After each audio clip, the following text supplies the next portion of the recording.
Pinupuri ka namin, O Diyos, Ama, Anak at Espiritu Santo. Salamat, Ama, na ibinigay mo sa amin si Jesus na iyong anak na namatay para sa aming kasalanan, iyong muling binuhay, iniakyat at iniluklok sa iyong kanan sa langit.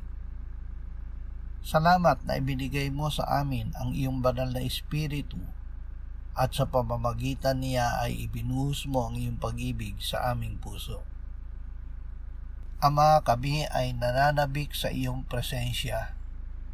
Bigyan mo kaming lagi ng kamalayan na ikaw ay kasama namin. Amen.